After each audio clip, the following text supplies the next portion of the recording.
10, 9, ignition sequence start. All engines are running. Liftoff, and the clock is Roger, the clock is operating. We're underway. It's one small step for man, one giant leap for mankind. And as we lay on the ground, abused and humiliated, it is time once again for Kerbalcast, episode 36, 50 Shades of Eve. Oh my. I am your... I knew you'd like that. I am your LMP, Lunar Module Pilot Biff Aldrin, and in the Command Module Pilot seat today, our CMP... Nostromo. Say that again. Nostromo. Okay, a little bit softer now. Nostromo. A little bit louder now. Nostromo. A little bit faster now. Nostromo. There we go. Do you know who is very happy that you're back? Who? Amy. Oh, yeah? Amy K sat in on the program last week. Yeah, I listened. It was great. Yeah, Amy did a great job. But I think that poor Amy probably felt like she was locked in a room with a lunatic for 2 hours. You know, because it was just... Yeah, see, I've been in the asylum for 6 months now. Yeah. So, but see, you're used to it. Yeah. You're used to it. But poor Amy just suffered right through it. It's like a bad smell. Eventually, you don't know who dealt it. It's just there. And you get used to it after a while. And, it just seeps into your clothes, and you just...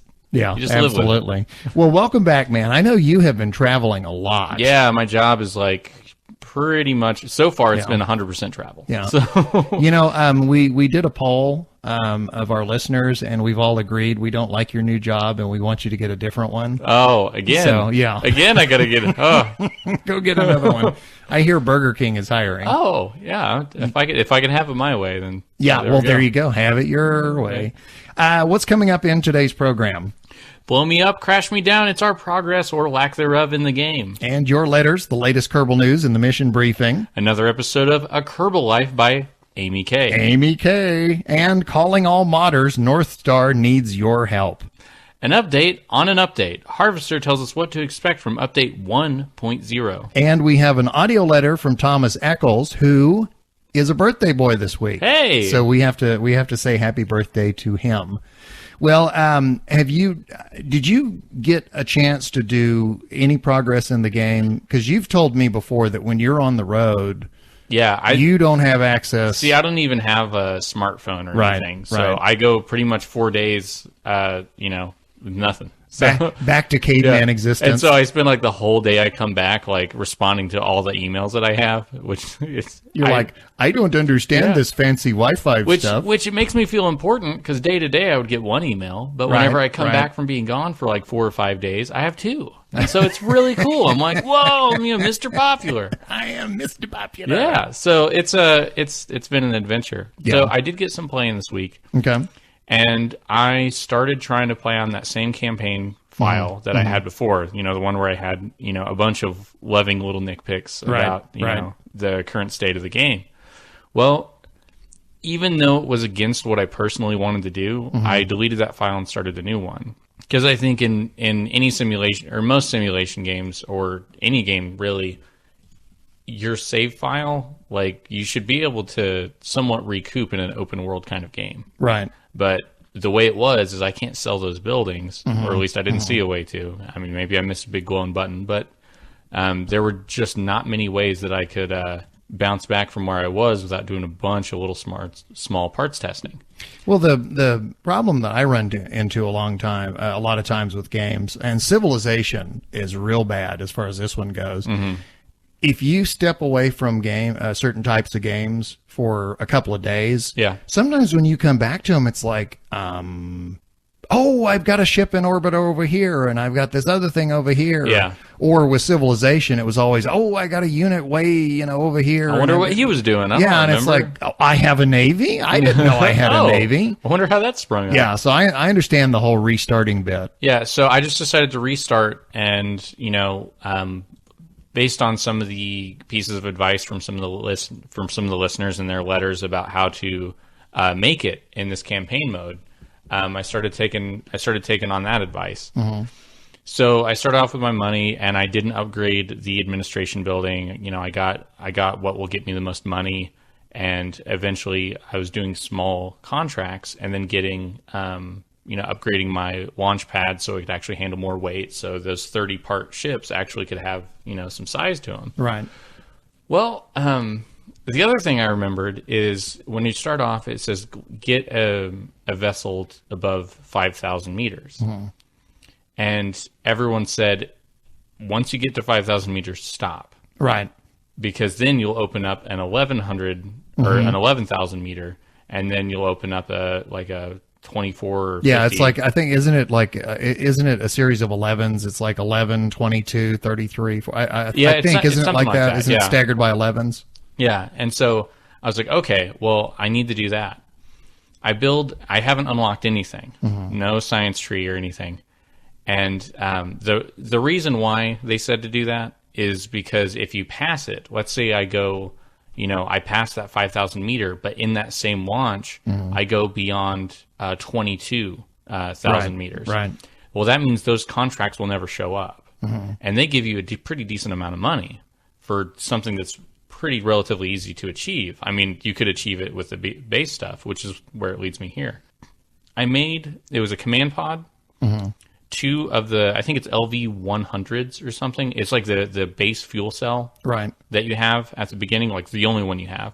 Two of those, and then because it doesn't it start you out? You've got a capsule, you've got a fuel tank, you've got one engine, and you've got one booster. Yeah, and no way to connect them, if I remember right. There's no decouplers or anything, so it's like you just kind of stack those things up. I think you have girders, and parachute. Okay. So I, can't forget the parachute. Yeah, can't forget the parachute. So this was the ship that I built, and if I remember right, this was the kind of ship that I built the very first time I launched when I first started the game, 6+ months ago. It was a parachute, command pod, like starting from the top down, one or two of those fuel cells, or like the fuel cans, and then the one engine that you had, and so. The one that I built had two of those fuel cells in the engine. I launch it. Off of it, I pass the 5,000 mark, and I have to flip the thing upside down and push the other way. Oh, yeah. In order to not go higher. Right. So I was like, wait, how high would I go just off this base of a thing? And it went over the 11,000 mark, which means a player who didn't know this would never find that contract if they were just like, okay, I need to build a thing and go as high as I can. Boom. To me, that is absolutely the antithesis of what I play Kerbal for. Yeah. The idea that you are literally trying to prevent yourself from going higher. To me, it's like the higher I go, it's like, oh, I could go that high? Yeah. Really? Yeah. It's so if I wouldn't have known that, I would have thought I went pretty high and I got a contract. And the next contract would have been 22,000. I just had a bad thought. Kerbal is the equivalent of that girl that tells you she just wants to take things slow. Yeah. So it's like, I'm not ready for that contract just yet. Yeah, I wanted to build a cool rocket. Yeah. And so I built a cool rocket, and apparently I wasn't restricting myself enough. If maybe I would have done one fuel cell, it may have done it. But I did two just because it's two, and it's not super expensive. I can afford it. But I had already, if I wouldn't have known this thing that was told to me by other players, I would not have found out in a bubble. If I didn't know that, I would have already passed a contract that could have gotten me the money to help me unlock a building. So I know I've been going on this for a while. I think we're like 3 or 4 podcasts of me complaining about this update. Yeah. But you're not, you say that like you're the only one. Yeah. So we hear it a lot. Yeah. I'm just, at least for this episode, this is the last of the complaints I have, that something like that is very, it's kind of like withholding to a player who would try to find this and play it on their own, because that's the kind of player that I am. Right. I want to try to find it and play it on my own. I won't read a tutorial before I start playing any game. I want to get out there and find out how to do it. And I would have never have known that I did something wrong. And I didn't even really do anything wrong. I did what the game is for. I launched a cool rocket into the air. Yeah, I was gonna quibble with your use of the word wrong. Yeah, but I cut myself off from funds that would help me in the early game, which is the most restrictive part of the game. Is in the early game, it's real restrictive because you have to watch how you spend your money, because if you don't do it right, you won't have access to the stuff to help you get the money to get out of that, living, paycheck to paycheck, pretty much in Kerbal. So beyond that, my progress has been I've been doing a lot of parts contracts, and I've just been declining any of them that just don't look easy, feasible, or high payoff. So until I get the ones that I want, and I'm gradually getting money to where I can get a runway and the science and everything to build space planes and use those to get the Explore Kerbin contracts, because it looks like those will be the ones I can get the most bang for my buck at the very beginning, off of some cheap planes. Okay. So that's been most of my progress in the game. So I mean, I still have things that I'm vocal about that I'm just not wild about in the game so far. But I mean, it is a game that is in development, so hopefully even if there aren't new features done, there may just be a rebalancing of features, which would be fine. And that's the indication I get from the little tidbits they put out. It sounds like, okay, we put it all out there now. Now we're working on balancing. Yeah. So it's like all those features are here to stay, but the way the features are defined may be different. Yeah. So the impossibly expensive VAB building could be upgraded for a far more reasonable cost. You mentioned the community aspect of Kerbal. You can view that as a plus or a minus, depending on how you want to play the game. I can say, and I have said, that the Kerbal player that I am today is because we've got a whole host of listeners out there that write us in and go, hey, guys, did you know that blank? Yeah. And there's so many things that I probably I'm sure I would have found them eventually. But the progress that I've made over, say, the past 6 months, because of the community, has been far and above what I think I would have done as an individual player. Now, one player may look at that and go, that's a real positive. And then somebody else may look at it and go, that's a real negative. Yeah. If I have to have like the whole community telling me what to do, that's a negative. But another player would go, hey, I've got this whole community telling me what to do. That's a positive. Yeah, see, I'm in the former because I should not, unless it is a game that right up front tells me, use the community in order to, like, there's some games that are fueled off of crowds. Like there's an online browser game called Cursors, where you move your little mouse through these mazes, and you have to click buttons to open doors for other people. Well, you need other people to pass through that game. But in a game like this, I mean, unless they say, hey, you're not going to really do that well if you don't get help from everyone around you, and basically look to a community to tell you how to play the game you bought. Right. To me, anytime I buy a game, it's an isolated thing, and it's my game. I'm going to play my game, and I'll play it. I'll play single or multiplayer, whatever. And then whenever I've reached a certain point to where I want to be better at the game than I currently am, then I'll look to other people to see what they've done. But I should not have to do that from the get-go, like from the very start, like, hey, how do I play this game? Do you remember, and I'm going to need your help on this one because the title has escaped me. I think it's Dark Souls, but I'm not sure. Do you remember there was a game that was so difficult and they had it set up to where when you died, you could leave a message like for other players? Yeah.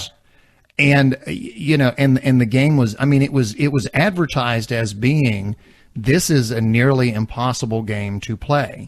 You're going to have to go through basically everybody's death notes to get through this game. And I remember when I heard it described to me, I thought, that's my definition of hell right there. Yeah. That doesn't sound like fun. But I know that there were players that, man, that was the game. That was the game they had to play because it was so impossible.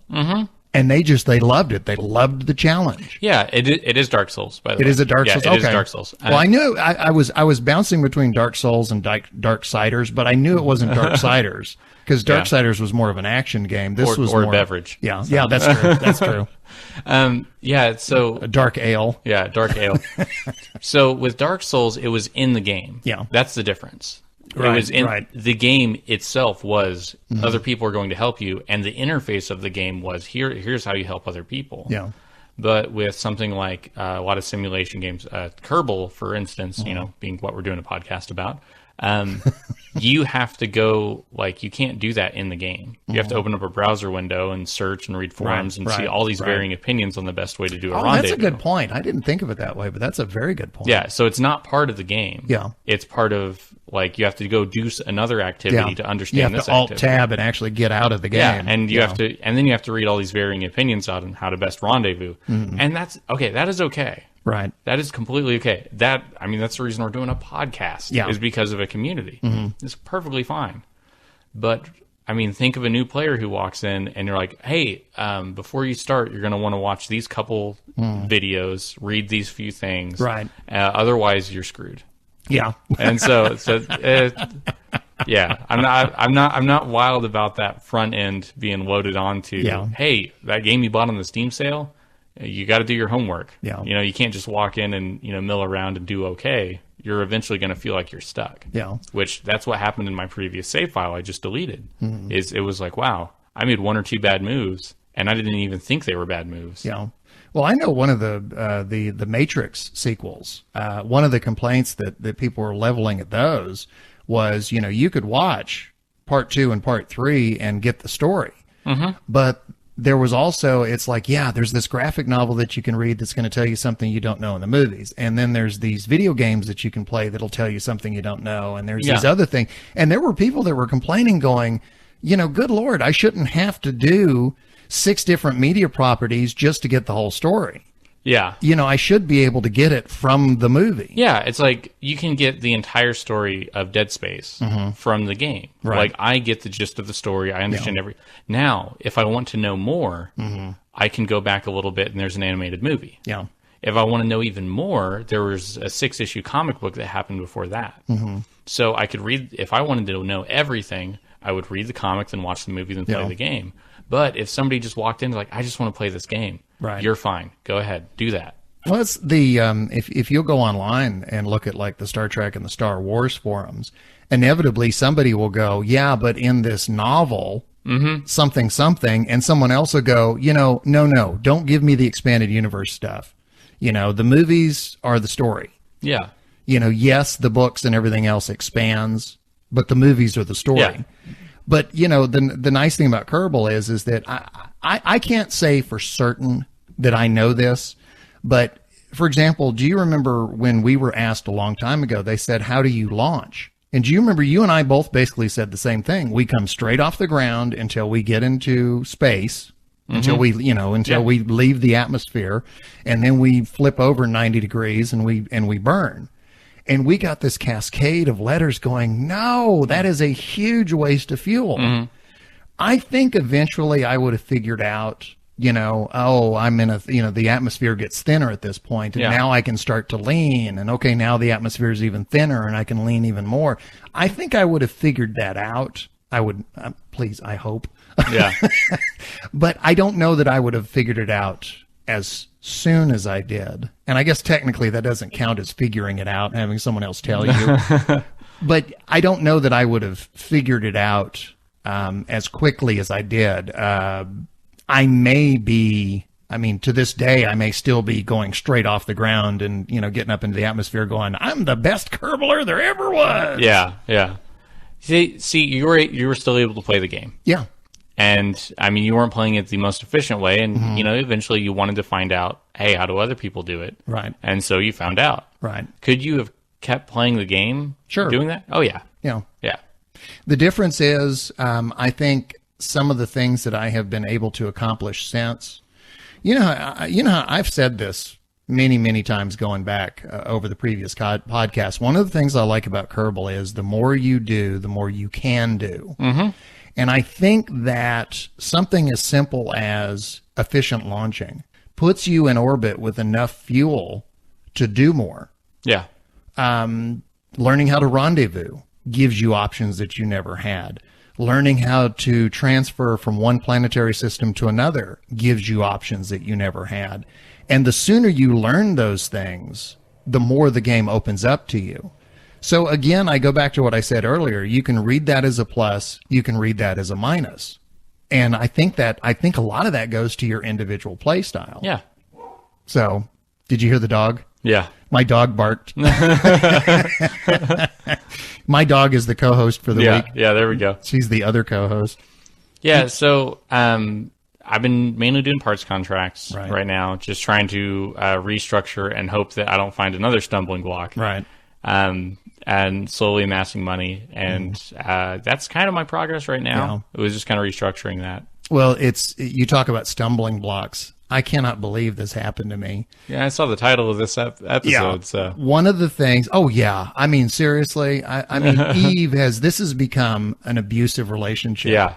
And honestly, and I'm sad to say this, but I think I'm going to have to break up with Eve. I mean, I think it has really gotten to that point. Mm-hmm. You know, the abusiveness, you know, it's like I have my safe word and she doesn't listen anymore. You know, whenever it comes to relationships, you can't change them. You can change the relationship, or you can change yourself. Yeah. So you got to change your relationship with Eve. Or you can find yourself stranded. Yeah. Which is what I've been finding a lot of. Part of what I love about Kerbal is I love designing and building new ships because, you know, you don't just build a ship. When you design a new ship, when you say, okay, I need a ship that's going to allow me to do whatever. In this case, it's, okay, I need a ship that will handle Eve. You design and build a ship, but that's not the end of the story. What you do is you design and build it, and then you launch it. And as you're launching, that's generally when you go, oops, I didn't strut something down and I've got a wobble in there, so I need to go back and fix that. And, you know, oops, this doesn't separate the way I want it to, or oops, you know, there's not enough fuel to do what I want here, or there's too much fuel, or whatever. You know, you go through this, you build and test brand new ships, and you can spend literally hours doing nothing but refining the design of one ship. And I kept working on this one ship, and I finally came up with, I mean, this thing was a work of art, a thing of beauty. Okay. And I've got one word to describe it. You ready? Train. One of the things that I have wrestled with is obviously you've got to have enough fuel to get where you're going. We're talking like locomotive train, right? Locomotive train. Okay. Trying to get X amount of fuel off the ground is a weight equation because X amount of fuel weighs quite a bit, right? Mm-hmm. So ideally, what you end up doing a lot of times is you put a ship in orbit and then you refuel it before you use it. Okay. Well, you run into a problem sometimes where even if you plan on refueling something in orbit, it's still so big when you're trying to get it off the ground that you really are wrestling with that with weight, just trying to get it up there in orbit so that you can refuel it. Mm-hmm. Well, what I discovered was I created a ship. Try and imagine it like this. Okay. It's a center fuel tank. Okay, and I wrote this down because I wanted to get my make sure my terminology was correct. The center fuel tank it's a KW rocketry. It's an SB4 LFT tank. Okay, the tank has on both ends of it, it has a senior docking port. Okay, one facing forward and one facing back. Okay, and then arranged symmetrically around that in 4 symmetry is 4 more of those tanks, and on the end of those tanks, instead of docking ports, I have the Rockomax mainsail liquid engine. That's the one with the 1500 thrust, okay? Mm-hmm. Now, the lander part of it sits on the senior docking port at the front of it, okay? So what you've got basically is you've got a center tank, 4 engines around it, and a lander on the front of it. Now, the train part comes in where I discovered that if I send up fuel tanks, the same type of fuel tank, and they both have senior docking ports front and back, I can create like a train. Mm-hmm. I can have a series of fuel tanks stretching out behind it. So you've got your engine up front, and then you've got a series of fuel tanks. And the fuel tanks themselves have the little bitty atomic rocket motors on them because they have just enough thrust, but they don't eat up a lot of fuel, right? Yeah. So I have the maneuverability with the tanks that allow me to rendezvous and dock. The most I've done so far and still had it be stable, and I haven't tried to do more than 3, but when I left for Eve, what I had was I had the main engine, and then I had 3 fuel tanks behind it. And I had it set to where every fuel tank except for the very last one on the very end was shut off. Yeah. So I set up my interplanetary transfer. I burned my engines. And as I was going, as the last fuel tank started to run out, I turned on the one that was in front of it. And when the last one ran out, I would just decouple it and let it go. There was no, it didn't jerk me around. It didn't knock me off my, off my trajectory at all. It was a very smooth, I just let it go and it just smoothly dropped away. Mm-hmm. The little rocket motors are just powerful enough to keep them to where the tanks aren't a major drag on the engine. Yeah. They're pushing forward just enough to where the little docking ports aren't straining to hold on. Mm-hmm. By the time I actually had established my transfer from Kerbin to Eve, I had dropped 2 tanks behind me. And so when I got to Eve, I still had essentially 2 full fuel tanks. But the train design works very well, surprisingly. Yeah. Here's the problem. This is where I got it, because I had been testing this thing, and I thought I had wrung out every bug. I thought I had, I thought this was it. This was the perfect thing. When I get to Eve and I'm ready to decouple my lander, that's when I discovered that the 4 tanks with the engines on them were connected to the lander, not to the center tank. Oh. They weren't connected to the center tank by decouplers. So when I detached the lander to go to the surface, my whole return ship just floated away into 5 separate pieces. Oh no. And they were all full tanks too. Oh yeah. And and of course the tanks that had the engines on the end of them didn't have docking ports on them. Mm-hmm. So once they detached and floated away, that was it. They were gone. Oh man.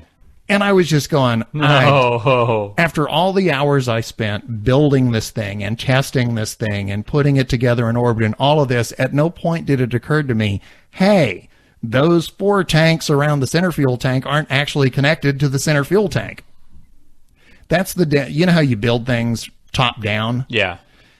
That's where you that's where you can miss little things like that. Because when you're building from the top down, those 4 engines are nice and secure, but you don't realize they're nice and secure at the top and the bottom. They are not connected in any way to the center tank other than the lander itself. Ouch. Yeah. Yeah. Let's just say I had some interesting words. Yeah. But here's where my pending breakup with Eve comes. Okay, I had built this. I went online. You know how we were talking about you can go and get all kinds of information. Yes, I alt-tabbed and I went online and I did all this research, how much delta V I need to get off of Eve. And so I did all this calculation and I made all these estimates. And of course, me, I very badly did all those estimates apparently. The lander that I brought down had a whole bunch of parachutes and I was able to land with almost no fuel expended at all. Mm-hmm. And the lander had boosters on it.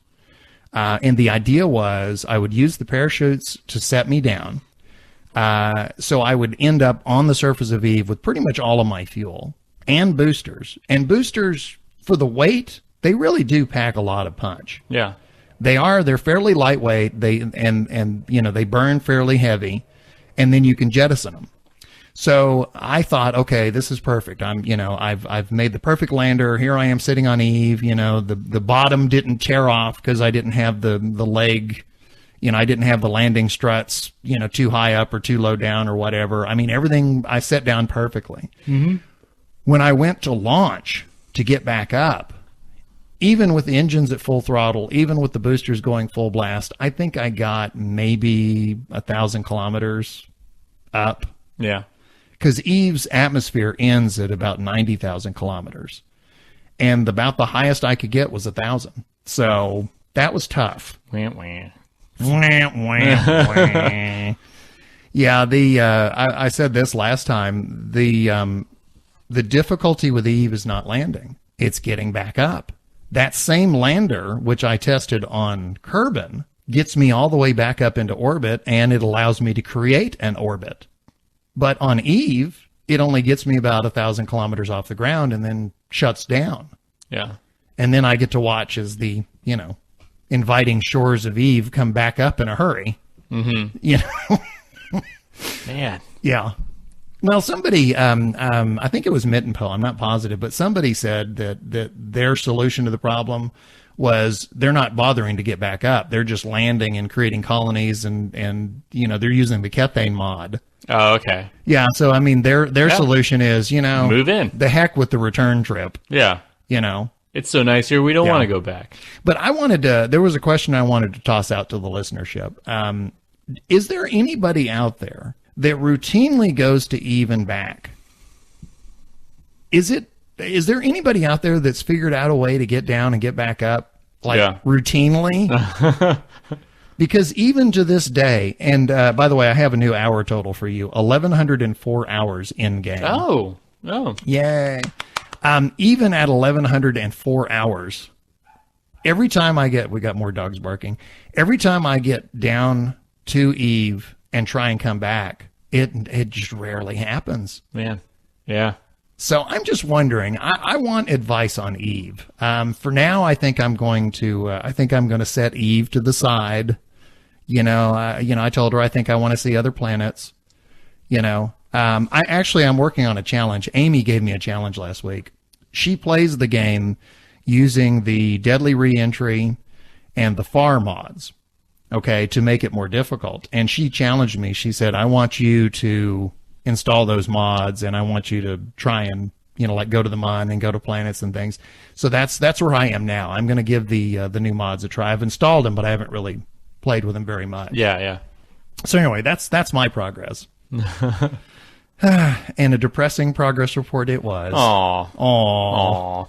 Well, do you want to move on? Yeah, let's go ahead and move on. Okay, well, let's get to our next segment. And now your letters and the latest news in the mission briefing.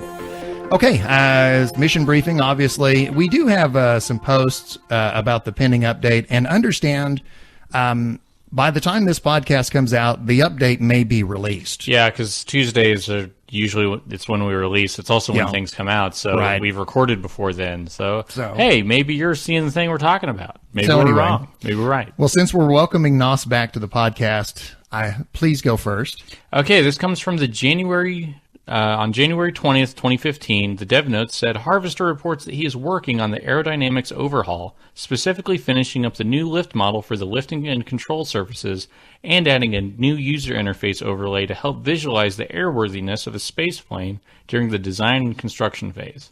Quote, I was also revised the fuel flow logic for air-breathing engines to support things like wet wings and such in the future. Turbine engines now drain resources evenly from all tanks in a stage. The stage grouping allows setting up drop tanks and such. This should help with maintaining a balanced craft as fuel is drained out and reduce the need to use fuel lines excessively. Harvester also says there was a feature called Time Warp 2 that he left out of earlier updates but now has nearly completed. That from the way he describes it, it sounds like it's Kerbal Alarm Clock. Yeah.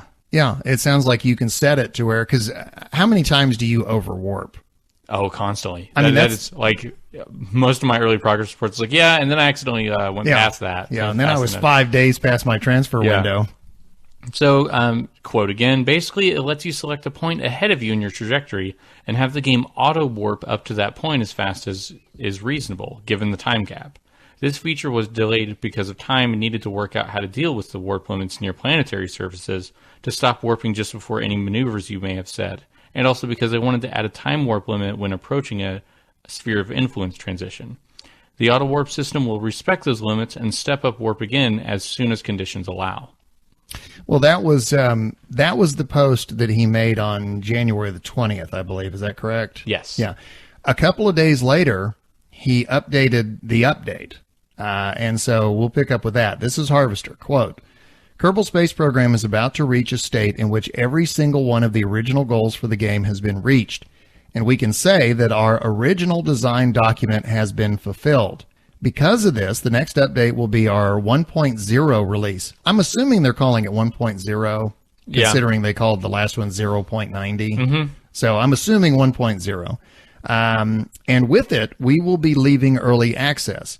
This is a landmark moment for us at Squad, as after over 4 years of development, we feel that KSP is finally ready to be viewed by all as a complete game.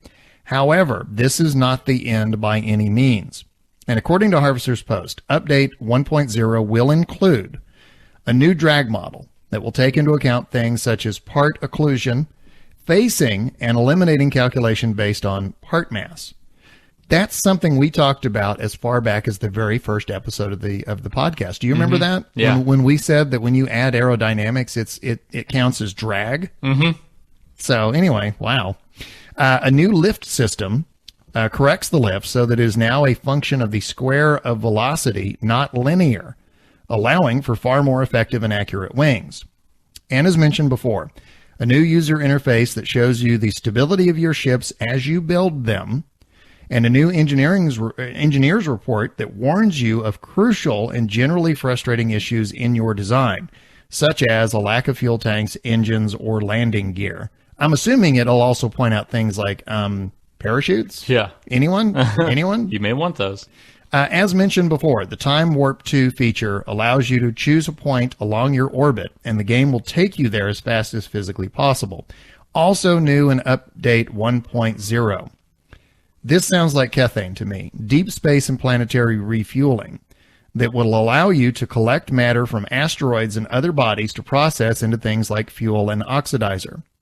Game over. This is from the dev notes. Quote, be careless with your funds and reputation, and you might promptly find yourself no longer having a job at the Space Center. You can get fired now. Yay. KSP can now fire you. I play video games to escape these things. I mean, I really do. It's the pink slip mod. Let's see. Also in Update 1.0, new landing gear, new larger wings, new contracts, new sounds, and new Kerbals. New Kerbals. For the first time ever, female Kerbals will be joining the team at KSC. Yeah, Gerbles. Yeah. Or Kerbalettes. Kerbalettes. Or Gerbils. Kerbettes. Kerbettes. Miss Kerbals. Let's just keep going. Okay, yeah, let's keep. Yeah, because we're probably going to hang ourselves. But anyway, that is that's the update on the update. Again, by the time you hear this may be out for all we know. Yeah, that'd be awesome. But anyway, this is what we're anticipating. Yeah, so enjoy that, potential future people. A message to the future. Yep. All right, what's our next letter? This one comes from Misha. Hey guys, now that I put a few more hours into the latest version, I've got a few more impressions. Basically, given I'm a somewhat experienced player, the updated game is proving to be a nice challenge. Money is fairly tight at first, but once you get the satellite and visual survey contracts, it's possible to keep a positive cash flow. And while I was never extravagant in my rocket designs, I'm becoming even more frugal now, with a definite eye to recovering as much as possible. Also, the visual survey contracts have finally forced me into building and flying some planes due to their very lucrative nature. This I have found to be a bit of a challenge, especially before unlocking landing gear, but using girders as takeoff skids and parachutes for landing works mostly. Still, my basic Kerbal experimental plane Mark I can reach altitudes of 24 kilometers. However, while I'm nicely progressing in the career mode, I do find the game significantly more limiting than before. Previously, I would start launching satellite stations or running other missions, not because of contracts, but because I wanted to. Now I find I don't really have enough spare money, quite apart from needing to upgrade various buildings, to run these vanity projects. Following the career mode contracts presumably means more money won't be an issue with a low failure rate, but doesn't leave much for those extra activities. I guess that mimics more closely the realities of running a space center. Back to my initial point of being somewhat experienced player, I think the game will need a lot more balancing before it will be approachable to a new player. Oh, yeah. Like I was just saying. And I think, isn't that what they're indicating? Yeah, new players will use up lots more funds due to trial and error, and given the scarcity of funds early in the game, will likely find themselves caught short. Mm-hmm. As regards to part testing contracts, fully agree with you guys. They should be sensible, no testing of boosters while splashdown, and the rewards should be staggered. Achieve some of the test parameters, get some of the rewards. Fulfill them all, get the full reward. Mostly I just ignore parts testing now unless I see one which pays out nicely, as well as being achievable as part of another mission. Having fine print integrated means there's plenty of other mission styles around. For the building upgrades, a lot of your listeners seem to be upgrading the VAB and Launchpad early on. I cannot fathom why people need gargantuan rockets just to reach orbit, So far, everything I launched fits within the Tier 1 limits, which even includes sending simple satellites to the Mun. My initial aim was to get the maneuver nodes back, hence tracking station and mission control. After that, astronaut complexes for EVAs and getting more science, MOR science. By the way, did you know that rescuing Kerbals can add to your roster to where it goes above the astronaut complex limits? Really? Yeah, I didn't know that. I didn't either. So while you can't hire more, you can rescue them to get more crew. So wait a minute. So are there just like random Kerbals floating around the planet that you can go pick up? Yeah, just drifters. You get drifter Kerbals from out of town. Okay, here's scraggly beards. Here's Mr. Dangerous. Nitpicky chiming in. How did they get there? Well, there's a reason you just got hired to an established space program. Okay. So this is like it's like, hey, we need to solve an HR issue. We need to go pick that guy up. Right. Also, hey, you know what? That would explain why there's no buildings on the planet other than the Space Center. Yeah. Because the previous space program destroyed it all. Yeah. And, they get hired because they have tenure. Yeah. So. Based on that theory, those poor guys have been up there a long time. A really long time. Yeah. Also, not buying an upgrade until you have enough money to keep going. One of your listeners said to have at least double the proposed upgrade. Goes all the way back to Elite on the C-64. Never buy a ship upgrade if it will leave you with less cash than to buy a hold full of computers. KSP 0.90, the penny pinching edition, Misha. The next letter I'm going to read you, because last week Amy Kay was able to fill in. It was literally at the last second. Yeah, and she did awesome. Yes, by the she way, did awesome. I didn't say Absolutely. it enough. You guys did awesome. It was really cool. There was, as we mentioned before, there was a 6 hour. I lied. What? I lied. What'd you lie about? It was actually okay. We fooled everyone, and we can just be honest now. That was my. I'd been practicing for a while. That was my Amy Kay impression. Yay! Yeah. Very good. Yeah. Very good. I actually, flew all the way out to England. You are a man dressed up. You are a man of many talents. There was a 6 hour time difference between us. It was. Oh, so you like ask her a question, and 6 hours later, she really, yeah. No, not time delay, time difference. That would, oh boy, you're doing it through the mail. How are you guys doing this? That would have been a fun podcast. Yeah, it would have. It would have been our first 24-hour podcast. Yeah. Hey, what do you think of Kerbal? What? Can you hear me? It's great. When we started recording, it was, if I remember right, it was 6 p.m. my time. It was midnight her time. Oh, trooper. Yeah. And when we got done, it was about 2 a.m. for her. Not wanting to throw her in the deep end, especially with no warning at all, I selected just a handful of letters. Yeah. And so we missed a lot of letters in the last podcast. So some of these are actually 2 weeks old, and this is one of them. Mm-hmm. And I even referenced this letter because I remembered what was in it, but I couldn't remember where it came from. Didn't read it in that episode. Yeah. So this was a letter that was originally meant for last week's podcast. It's 2 weeks old, but it's from Andrew M. And it says, "Hi, Biff and Nos. I started again with the release of beta than ever, and have found it slow going to start with. I have thought about restarting and giving myself more funds, but I enjoy the sense of achievement when I get enough funds to upgrade my space center. I have used the admin building to convert 30% of my reputation gains into science, and another 60% goes to cash. Haven't gotten used to the dirt, I'm mangling this person. Have gotten used to the dirt track runway, but I land next to it rather than on it, as it is smoother. Although the groundskeeper runs out and yells, 'My grass! Yeah. What'd you do to my grass?' That is the ridiculous part, though. It's like everybody's like, oh, yeah, just, land on the grass. Slowly drive off of the runway and go on the smooth ground next to it. Like, why did you build a bumpy runway? Kerbal needs groundskeeper Willie. Yeah. Get off me grass. That was a bad groundskeeper. Okay, I'm not good at impersonating. Okay. I agree that the parts testing should be more tutorial-like. This would help new players as well as give them more relevance. It could be that they already are and I'm doing everything wrong. No, I don't think that's correct. This is what I referred to in the previous episode. My £1 million idea would be an app that allows me to design rockets and planes while I'm away from the computer and then send the templates to my account. Homer to your mobile, Andrew M. What's next? This one comes from Ben from Brisbane.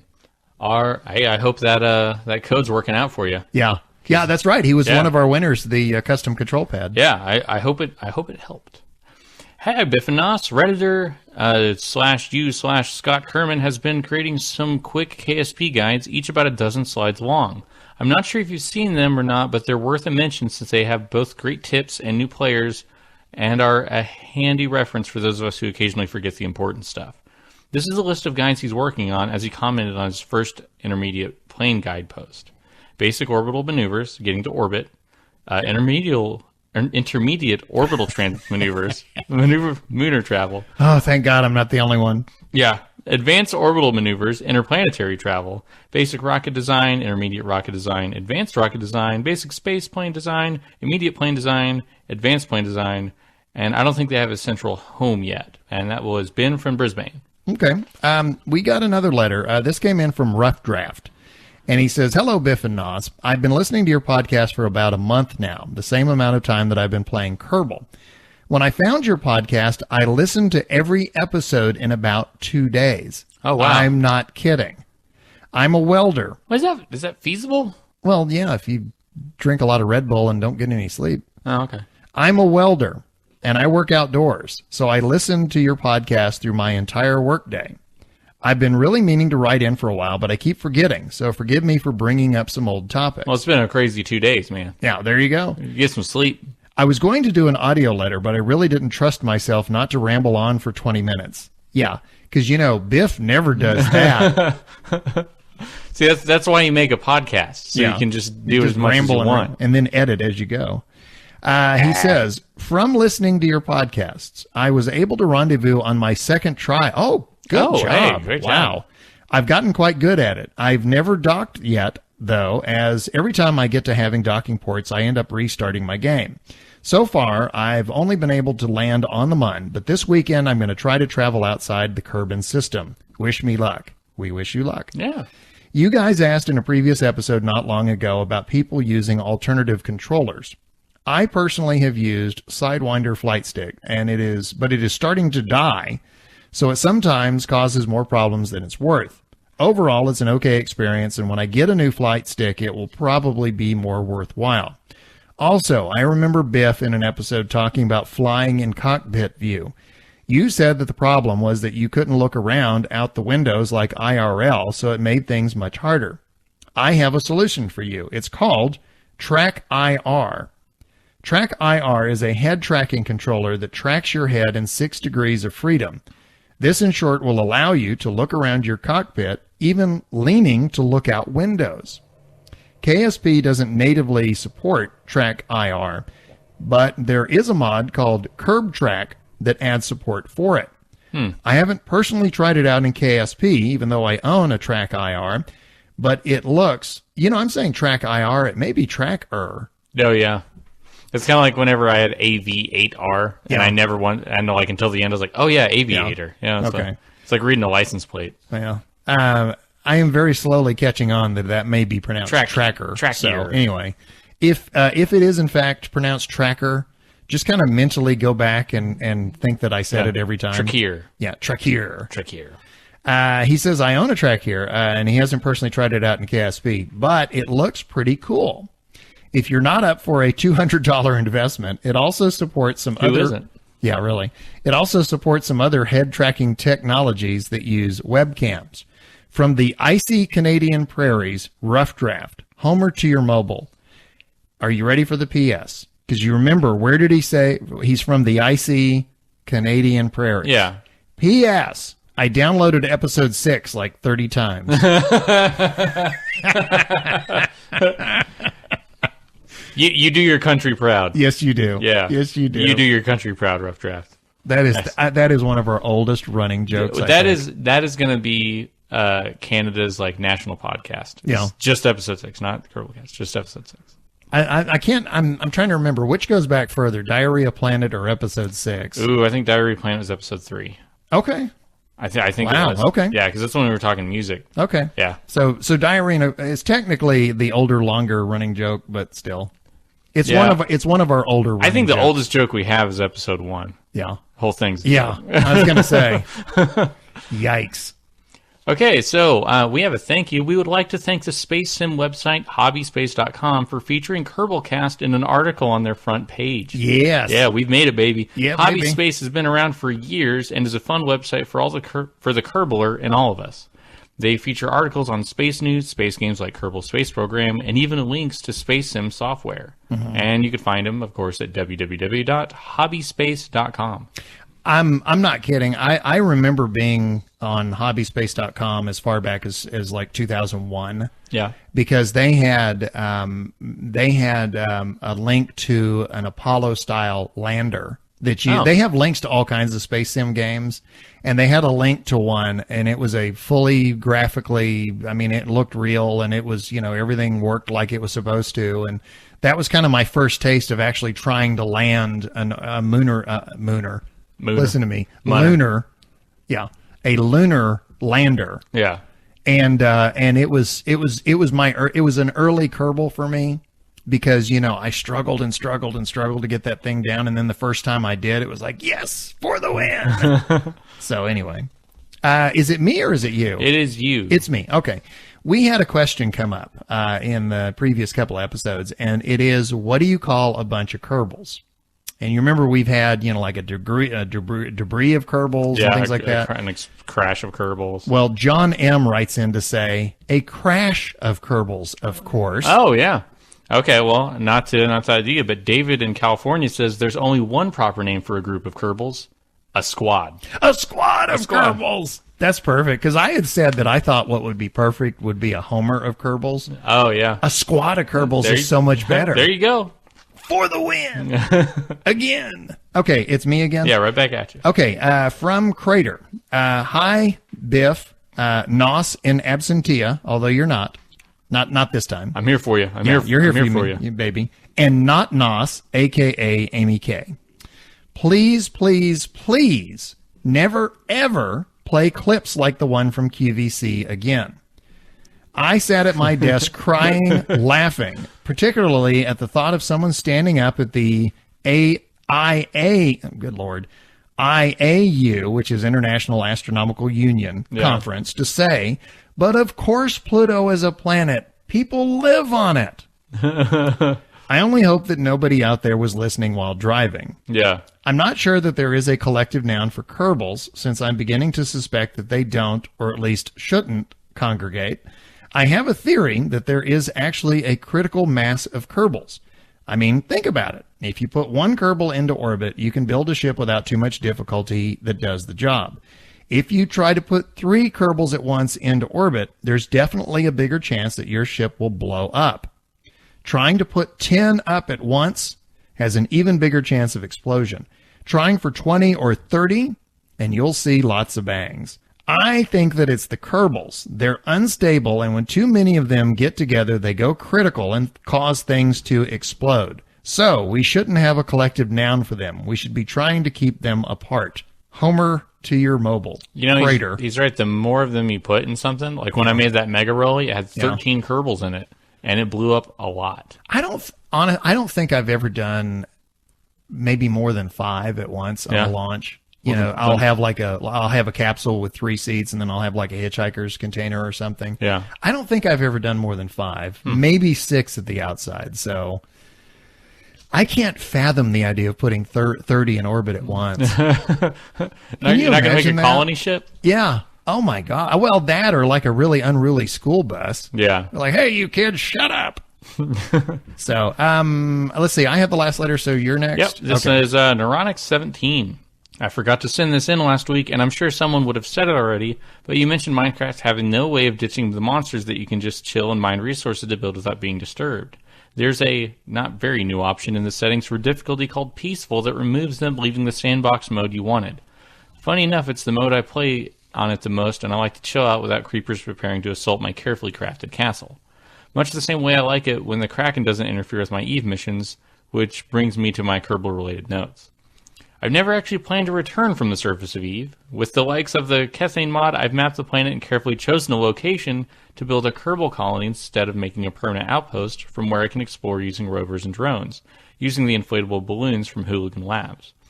This leaves me with supply runs to make for things that Kethan can't be converted into, so I always have something to do. And maybe someday I'll drop down the sections of a ship to bring the brave Kerbals home. On another note, there was a nice change having a female voice on the show. Bringing Amy on again in future would be a nice way to mix things up. May the Kraken be ever in your favor, Neuronic17. I don't think Amy wants to be back on the show. I think it was such a traumatic experience. I don't know. For it may her. kick you off for an episode and have two of us do it. Now that's true. Then again, that's true. This is in your house with your recording equipment, but you know what though? If they dig you out of the freezer, whatever. If we ever did an episode where I sat out, you guys would never let me back. You'd go, that went so much easier. I'm going to take my toys and I'm going home. Yeah. I'm going home. I'm not going to do the rest of Cartman on that one. But yeah, there was, I got off on some tangents last week and I did some editing. They're not there anymore. But was it the Cheez-Its rant again? Yeah, that's right. Because them Cheez-Its, they get me going. Now, poor Amy. I mean, it was like, 1 a.m., 1:30, 2 a.m. on her end. And I'm going off on these, Firefly and Star Trek and, and she's just sitting there, like, with her eyes half open going, will you please shut up? So, yeah, I don't think Amy wants to come back. So, I don't know. And with my history with women, that would not be a surprise. Oh, yeah. One evening with me and never want to come back. I have 2 letters from North Star, and this is, again, because we skipped some letters. Yeah. You have to condense. What I'm going to do, I'm going to briefly summarize the older letter. And then we have an audio letter from Thomas Eccles. I'm going to play that, and then I'm going to go to North Star's most recent letter, because this is a conversation that we're going to need to have. Okay. North Star, this is the first one, and this is the older letter. In his last letter to us, North Star mentioned he was working on the old Strafford Taurus mod, and he needs your help, but it turns out that's not all he's working on. Quote, greetings, fellow Kerbonauts. I hope your rockets are flying straight and your space planes are gliding smoothly today. I come to you all with a very important announcement. I'm sure some of you have heard of the KSP Community CubeSat project. If not, I have kindly provided Biff and Nos with a link to the project thread on the KSP website and the separate forum they recently established for the project. And I will have a link to that on our show page. Mm-hmm. As I'm sure you already know, the KSP Community CubeSat project aims to place a small CubeSat, a type of cheap satellite usually launched as a secondary, tertiary payload on a larger rocket, for those of you unfamiliar, in low Earth orbit on behalf of the KSP community. You're all free and welcome to join in on the effort I am doing, by the way. Again, we will post a link to that. North Star has got his hands full. He's working on the CubeSat, and he's also working on the older mod. Let's move on. We do have an audio letter from Thomas Eccles. Hello, Biff and Nos. As you know, my name is Thomas Eccles, a.k.a. Mr. Monkey Worsley, a.k.a. Seconded Tommy Freckle. I'm going to look at AKAs now. Anyway, but guys, this is almost an outbreak. On the 27th of January, it will be the first anniversary of me getting the game. So yeah, whoop whoop to that. I've probably covered about 500 hours on it. Probably the same amount of when Biff just started up. I've had an amazing year with Kerbal Space Program, and to see the progression of the game, and I have to say, there are a couple of things I'd love to change with it. And the first one is, I can't get Nos's idea out of my head of a scrollable contract thing. Anyway, guys, but I do have a challenge for Biff and Nos, and of course the listeners if they do want to. I challenge you to... Pause for dramatic effect. I challenge you to visit every single biome in... Biff, you're gonna hate me. Science mode. I mean, I could have gone career mode and Biff really would have killed me. But apart from that, I think it would give Nos a nice change from career mode. And Amy K, you're also getting challenged. I hope to hear about that next week, guys, and I'll speak to you all later. Hope you have a star to steer by. Now I gotta go steer by mine. Goodbye. And goodbye. And I want to say... Happy birthday. Yeah. His birthday is January the 29th. He will be 13 years old. Oh, awesome. Are you ready for this? I mean, this will warm your heart. Do you know how come I know this? His grandmother emailed me. Oh, Grandma. Yeah, she emailed me and she said, "Is there any way that you could wish him a happy birthday?" Yeah. It's his 13th birthday. And we said no. That's right. But then our hearts grew 3 sizes too small. Too small or too big? No, it grew 3 sizes that day. Yeah, that's right. It grew. Okay. Yeah. You need to get your Grinch references down. You know what? That would study up.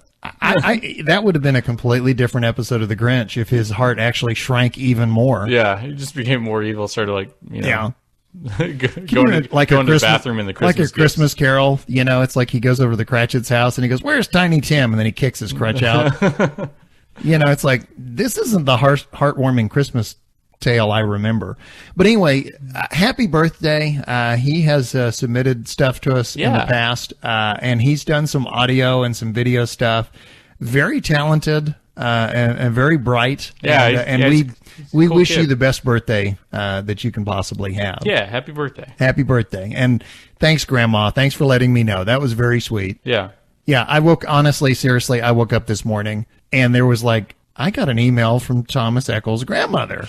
Which it reminds us anytime we say anything, we're like, oh, we have a very nice grandmother listening. Yes, yeah. And we also have, he's in his teens now, so he's crazy and rebellious. That's but, true. We have young people, so like half the things we've said, we probably need to, wash our mouths out with soap. Do you know what that means? What? Do you know what that means? Starting Thursday, he's going to be wearing like a leather jacket. Oh, yeah. And riding a motorcycle. Uh-huh. And he'll be like surly. I mean, I don't know if that's how it happens here. Yeah. It just goes nuts. It could happen. Like I'm over twice that age. Yeah. And I have like 20 leather jackets on right now. I'm sweating. Yeah. It's just real gross. And let me tell you. You can't take them off. Yeah. And let me tell you, it smells good too. Oh yeah. That's how it's like. That's what it's like here in America. Yeah. Just so you guys know, we're overweight and we sweat a lot and smell bad. A lot of leather jackets. Were really cool. I said that we were going to go from the audio letter into the second North Star letter. It turns out I forgot we have another letter. Yeah, I don't want to skip it. I got over. like 2 more. You have 2 more? Yeah. Okay. Well, blow through them, man. Eat it. First one's from Armin. Being a novice to KSP, I don't have any strong opinion regarding 0.90. I've only been playing KSP since last fall, so I didn't get too used to, .25 anyway. I found out that career mode is not my kind of game, so I play it in the Biffian way rather than the Gnossian. I finally settled down in science mode because I like the continuous need to explore and get science. Who knew that you and I are, we are founders in a school of philosophy, apparently. The Biffian. I crashed, therefore I am. Yeah, that's right. But administrating money definitely takes away the fun for me. I wish I had the character development in science mode, though. I successfully run an Apollo 8 style mission with multiple Mun orbits. The funny thing about the mission was that I didn't expect any new rocket to work, so I didn't even save it. However, it worked so nicely on my first launch that, in fact, I decided to run the mission right away. Now my most famous rocket is called Untitled Spacecraft. Looking forward to the next episode, Armin.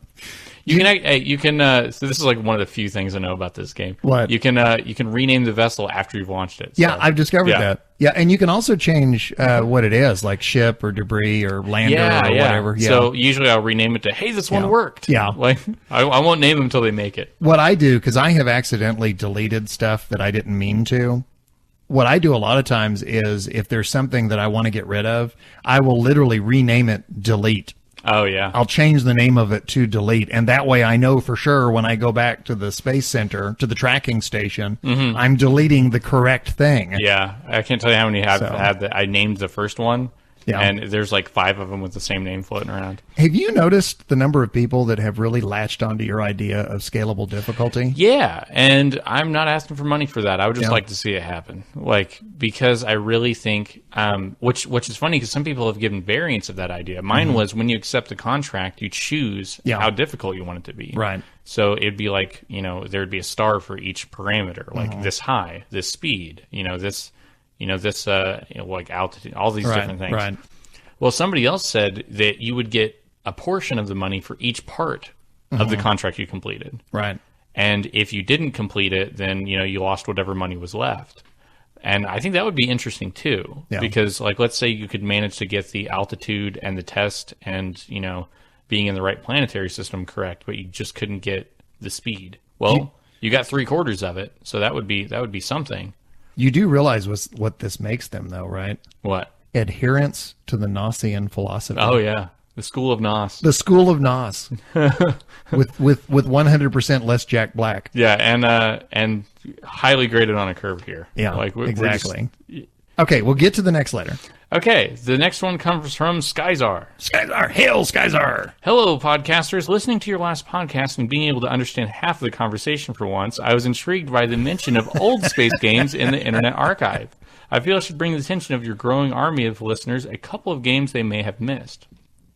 Back in 1993, there was a game called Buzz Aldrin's Race into Space. The game challenges the player to beat the Americans or the Russians, you choose, to the moon. Isn't there a revamped version of that now on Steam? I'm not sure. I could have sworn I saw that. I don't know. It's deceptively simple, yet really compelling and addictive. I've been playing it for more than 20 years, and it's been a bit like a proto-KSP. The original game is now abandonware, but that version is buggy, and instead, people should just get the open source version. Being open source, it will run on all platforms, Linux, OS X, and the other one, and can be fetched from www.raceinitospace.org. I'm looking on Steam. On October 31st, 2014, they added Buzz Aldrin's Space Program Manager. Is that the same thing? It's Buzz Aldrin's Race into Space is the title he gave. Oh, okay. Close. Now, many people of my generation will have invested thousands of happy hours playing Elite, the space trading game originally produced for the BBC Micro and eventually ported to many other 8-bit and 16-bit computers. The 16-bit ports were all pretty bad. The DOS version is now available as abandonware, but it's rubbish also. Instead, Space Cadets should go to oolite.org, and get the updated open source version called Oolite. It's been modernized and improved to take advantage of modern PC hardware, but keeps the heart of the original intact.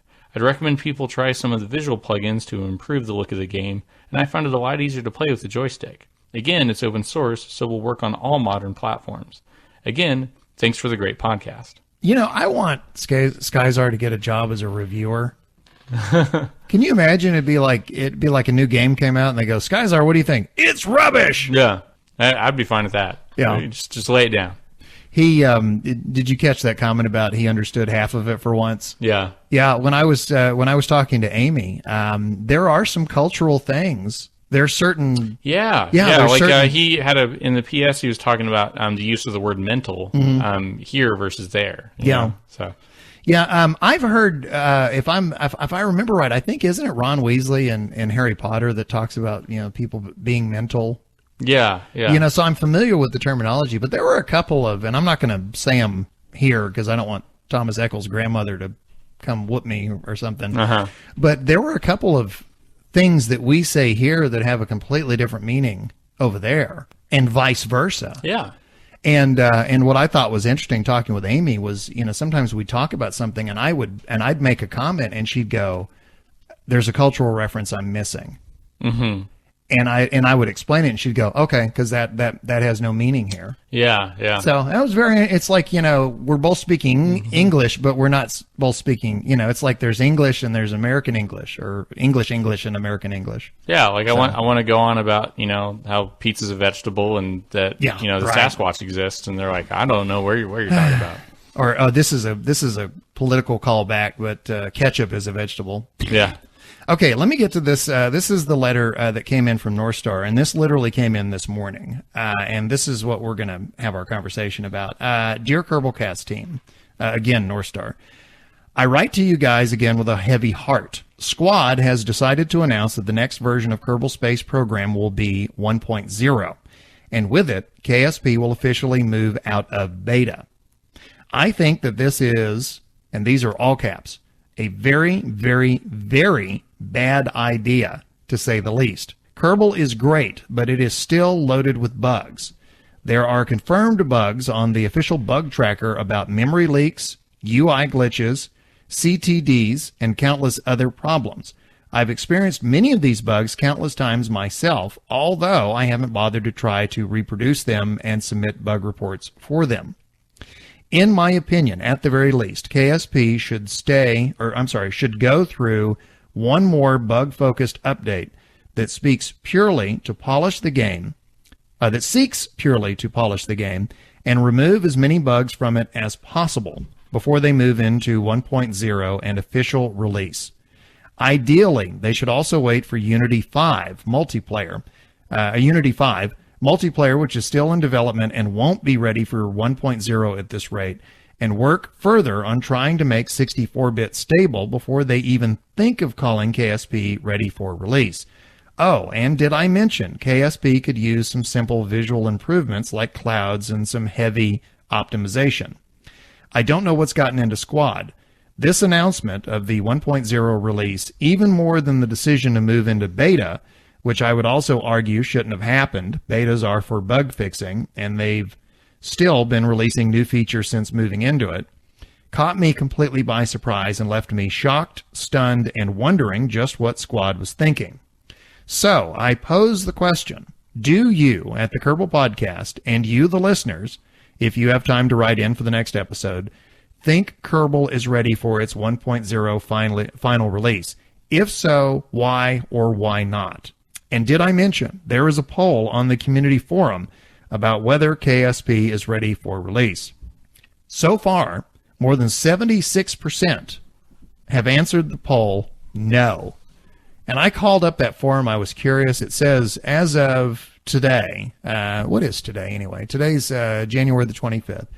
As of today, 538 people have voted. 132 have said, yes, KSP is ready for 1.0. And that amounts to basically 25%. And 406 people, or roughly 76%, have said, no, it's not ready for 1.0. Back to North Star. I also have started a thread on the matter. This one is a suggestion to roll back the decision to move to version 1.0 over to the suggestions and development subforum rather than a poll about whether players think the game is ready. Hopefully a moderator doesn't lock it down before the podcast is released. As always, it would be a pleasure to hear from you guys and girls. Parentheses, I rather enjoyed Amy Kay's participation in the last podcast, and I look forward to hearing what you guys think about the matter rather soon. Now, I wrote him back, and I said, okay, other than semantics, I need more information here. What's the difference between, a quote-unquote official release and a beta? And he wrote back and said, quote, it means that the game is officially out of beta and is considered scope and feature complete.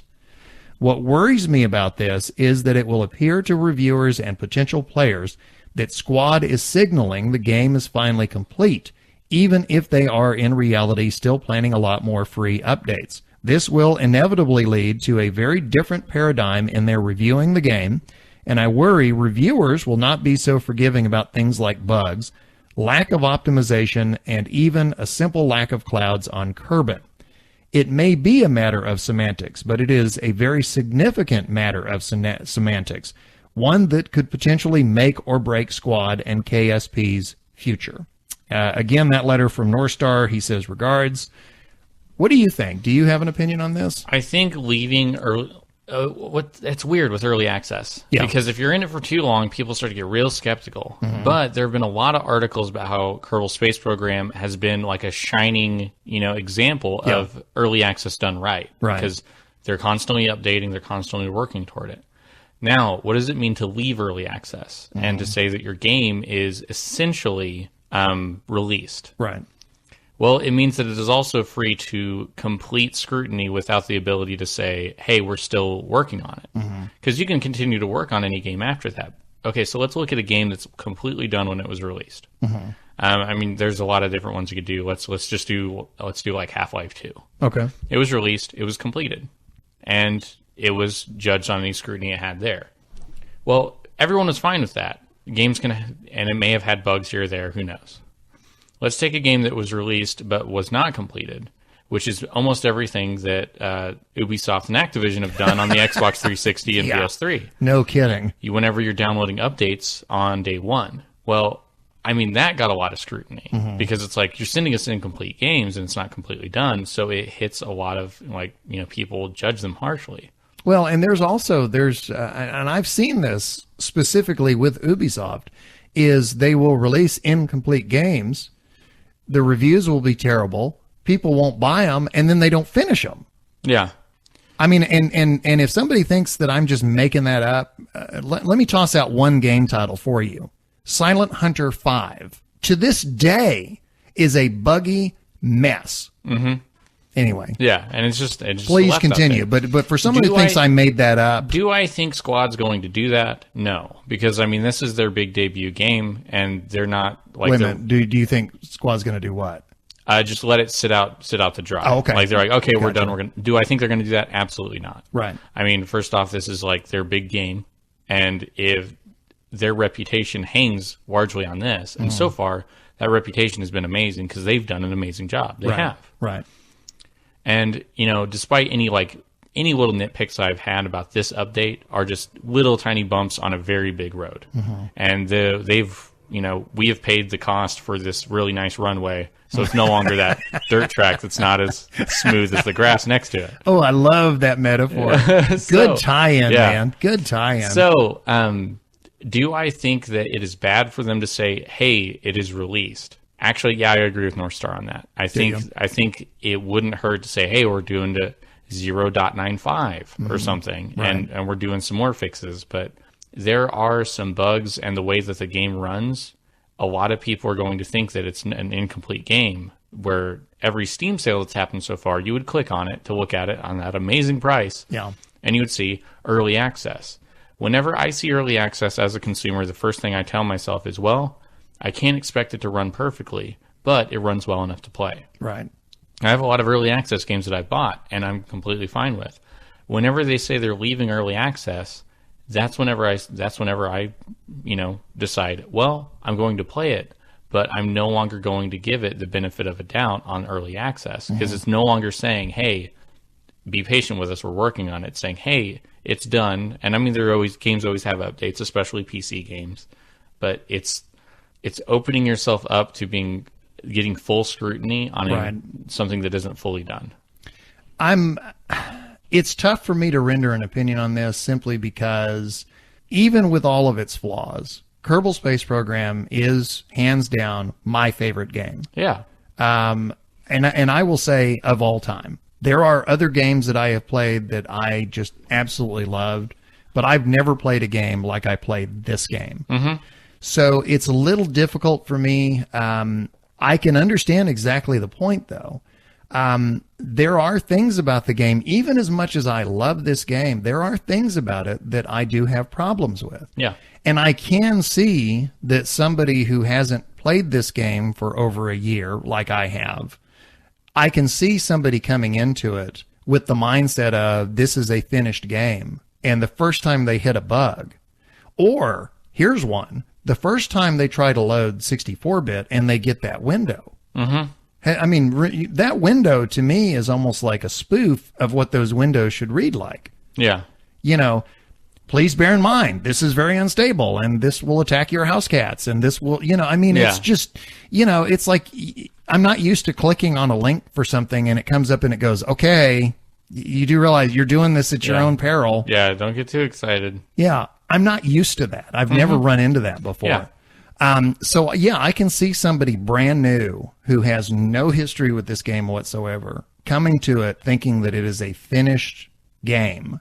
Because really, how do we know that it's a game that's still in progress? Well, because we're active Kerbalers. Yeah. Because we read the dev notes. Because we follow what's going on with the game. Well, there's a lot of games out there that I don't know squat about. Yeah, like I play them, but I don't know all the details behind like what's the latest thing they're doing. There's a game on Steam called Goat Simulator. Have you? Yeah, okay. Yeah, I have it. Well, they literally, I mean, when they released it, this is a joke. We are releasing this buggy, incomplete game as a joke. It's never going to be updated. We're never going to do anything other than what it is here. Mm-hmm. This is meant to be, it's like a joke, stupid game. Mm-hmm. Like anybody would really want to play Goat Simulator. Yeah. But I know that story. Now, for some reason, if I didn't know that story and I was sitting around going, if there was one game I could have, it would be that would allow me to play as a goat. Hey, there it is. Yeah. Oh, I bet this is a technical marvel. Yeah. And then I'd play it and I'd go, this sucks. Like, why would they release something that's not, So I could see, I get his point. The reason that I'm kind of navigating the middle of this is because I think my own personal bias is so strong. It's difficult for me to step outside of it. Yeah. But I do think he has a very strong point. As I said earlier, there have been a lot of articles and stuff on early access done right is one we had. Another one is champions of early access, and they're always featured. Well, something that's been followed enough, like people are writing articles about a game that's in development, so people are watching it, and it's KSP, and it has a lot of, people involved with it. A lot of people play it. Whenever it leaves early access, it's going to get, people are going to notice. Yeah. If it is not a beautiful transition into early access, there are going to be a lot of articles about, our shining example of early access came out and it didn't work out too well. It still had bugs when it left. What does this mean for early access? You make an excellent point, which I hadn't really considered, but you're right. The every article that I've read about Squad up to this point that talks about Kerbal, every article that I've read about Kerbal that mentions it being an early access game, inevitably somebody in there will go, "This is early access done right." Yeah. Because it is. Yeah, and the tone of the article is, this is a great game. This is a great company. These guys are doing a great job. It's got its problems, but man, does this game show progress. Yeah. Man, are they doing it right. Yeah, you're right. I could see a shift in reviewers' tones. Yeah, because it's now they're saying it's done. Yeah. So they left early access. Yeah. And it's kind of hard for them to leave early access, but still tell everyone, hey, we're not completely done yet. Right. We're just leaving early access. Yeah.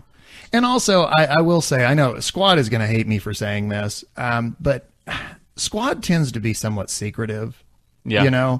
When you look at their Twitter feed and when you look at their press releases, they'll tell you what they're working on. But a lot of times there's that kind of, we got something behind the curtain over here. Just you wait. Yeah. We're not going to tell you. Which can build suspense. But it's also... At the same time, we kind of want to know what's going on. Yeah. They can be very secretive. And I think that, I think that can work against them. And theoretically, this could work against them. You know, if they are being secretive and then they finally roll it out and people go, okay, we had our hopes set for not that. Yeah. And if they were to, this final update they make as they leave early access, maybe it's going to fix so many things. Everyone's going to be like, oh, okay, well, you guys had some pretty cool stuff behind that curtain. Yeah. We're totally fine with this. But there were... I can already tell there will be some gripes. Yeah. And they will be bugs, multiplayer, and just performance. Yeah. Because of how the game utilizes your computer to make itself run. If I'm seriously, hands down, if I had one gripe about KSB, because, again, I'm a sandbox player. Yeah. They can make career mode an unbalanced, unholy mess for all I care because I don't play it. Yeah, yeah. Now, I say for all I care... I really do care because I don't want people that play career mode to get stuck with a horrible game. So yeah, I do care. I want everybody that wants to play this game however they want to play it. I want them to be able to play it. Yeah.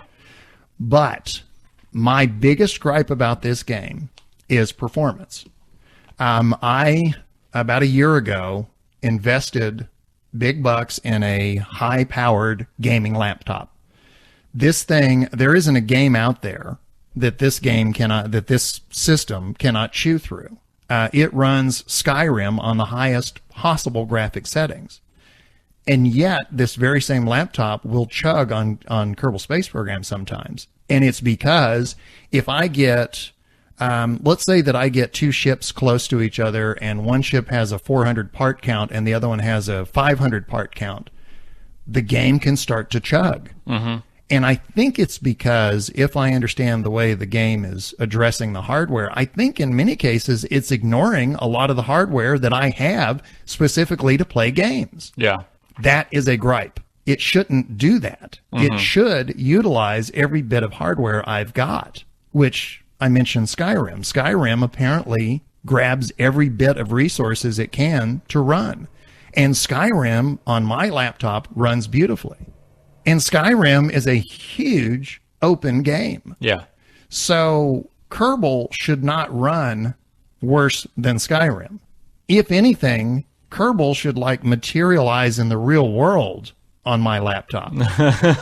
You know, it should be like a 3D holodeck game for me. Yeah, you don't need that $200, you know, the head thing, tracker thing. Yeah. You know, you're in it. Anyway, so, well, so I guess what? We're one definite opinion from you and one very cautious opinion from me. And we would love to hear any opinions anyone has. Yeah. And so, as always, that is kerbalpodcast@gmail.com. And it may be our last episode and ever. at Kerbalcast. Yeah. Well, do you want to wrap up mission briefing and move on? Yeah, I think that's it. Okay, well, it's time to move into a Kerbal Life, which, of course, Amy Kettlewell gives us every week. We missed last week. Ironically, the episode Amy was on. Because she was busy. Yeah. So we missed. So there's been a 1 week gap. Can you tell us what happened in the last episode? I wasn't even here last week. All right, let me try. There were Kerbals, and one of them is back, and it's good. And there were donuts, and then you know what? I couldn't have said it better myself. Yeah. And there is excitement in the streets of Kerbin today as Kerbals glue their eyes on the progress of Mooner 1 as it leaves Kerbin orbit. Will a Kerbal soon set foot on the Mun? What will we learn from the Mun? Is the Mun really edible? Stay tuned for updates. And in other news, fear sets in as one Kerbal accidentally stepped in the puddle. Mission control to Mooner 1. You're approaching the Mun transfer window. Time acceleration off. Copy. Time acceleration off. Standby engine staging. What's the key for that again, MC? It's spacebar on my keyboard, Jeb. Spacebar ready. Full throttle on your command. Okay. 3, 2, 1. TMI engage. Hitting spacebar. Mission control, TMI engage. Full throttle, awaiting shutdown. Copy that, Mooner 1. You're on your way. Shutdown on your command. Shutdown. Shutdown confirmed. Good job, Jeb. We have Mun encounter. Now just sit back and enjoy the ride. Time acceleration 50x. Time acceleration 50x. Mooner 1 to mission control, entering Mun encounter. Copy that, Jeb. Time acceleration off. Time acceleration off. Stand by for retrograde burn. Full throttle. Standing by full throttle key. Approaching Mun periapsis. What? Approaching Mun periapsis. Full throttle. Retrograde burn. Full throttle. Almost. Almost. Munner orbit achieved. We did it, everyone.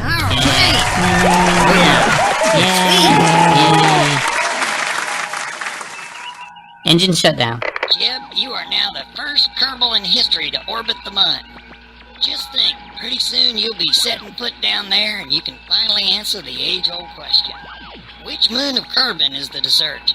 Oh, and by the way, now is probably a good time to tell you that you might not actually have enough fuel to get back from the Mun. What? Say again, MC? Don't worry, we have a plan. We're sending Bob up after you and Refueler 1 to top you off in lunar orbit. How's he gonna do that, MC? Well, he's gonna have to do a rendezvous and dock with you. Oh, copy that. Actually, what is that? Basically, we send him up, he lines up with you perfectly, and gently attaches his ship to yours. That sounds a little difficult, MC. Yeah, people talk about it around here all the time. How hard can it be? Just remember my catchphrase. When you fail, have a donut. You aren't even trying with these anymore, are you? A Kerbal Life was written by Amy Kettlewell with music by Lee Rosevere. Jebediah Kerman and Kerbal Space Program were created by Squad. The game is available for purchase on Steam or KerbalSpaceProgram.com. I love that. Yeah. That is so funny. It's hard to do. I know. It's really hard to do. You know what, though? Bob's pro. A Kerbal Life has changed kind of the way I play the game. Uh-huh. Because I find myself now, I'll be playing the game, right? And I'll be talking to myself. I'll be like, okay, prepare for transmuter injection. Yeah. 10. Because I've got Kerbal Engineer installed, so it'll show me when it's time for staging and things. And so, it's like I'm like simulating radio conversations. Yeah. I paint myself green. You paint yourself green? Yeah.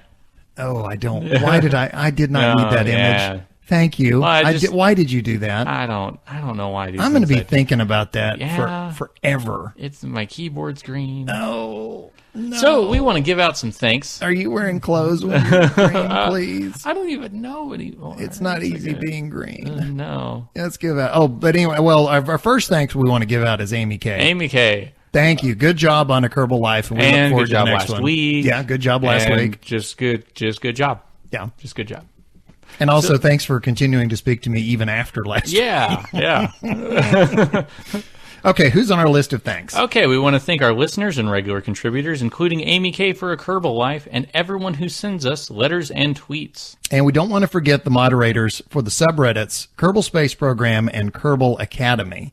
And music for A Kerbal Life provided by Lear. There's a Learjet making music for Lee Rosevere, Rosevere. You can find him at freemusicarchive.org/music/Lee_Rosevere. Episode music comes to us from Professor Soap. Look for him on Facebook or at professorsoap.com. profsoap.com. Yeah, Prof Soap. I was looking that up and I went, oh, it's Prof Soap, because I was always going Professor Soap. Yeah, I normally did facebook.com/Professor Soap because that's what he originally asked for. Right. So. But yeah, he's got his own site and he's got cool shirts. And also, big thank you to Ascalon. He posts episodes of Kerbalcast every week to YouTube, so they are available. All of our episodes are there, and you can, if you want, you can read them closed captioned, which is even more enjoyable than the actual episodes themselves. Oh, by far. If you would like to contact us, very easy. Our email address is kerbalpodcast@gmail.com. You can also follow us on Twitter at Kerbalcast and subscribe to the podcast on iTunes. Oh, and I wanted to, when we did our list of thank yous, thank you so much to everyone who's leaving comments on iTunes. Yeah. It's really nice to, when they pop up, I mean, makes my day. Yeah. So it's always nice. In addition to iTunes, all of our episodes are available there. You can also get them on our website. It is kerbalpodcast.libsyn.com. And if you want to see what we're up to or see what we're not up to, you can also find us on Steam as Biff Aldrin and Nostromo. That is, when I'm playing, that is so cool to have like little windows will come up and it'll say, so-and-so is playing Kerbal or whatever. Kerbal. Or a lot of times, I get a little chat window will pop up. Yeah. Be like, so is Eve still spanking your bottom? Yeah. Yes. It is. Well, anyway, that wraps it up for episode 36 of Kerbalcast, 50 Shades of Eve. I am your... Oh, my. I am your LMP, Lunar Module Pilot Biff Aldrin, back in the Command Module Pilot seat, our CMP. Nostromo. Until next time, happy Kerbaling.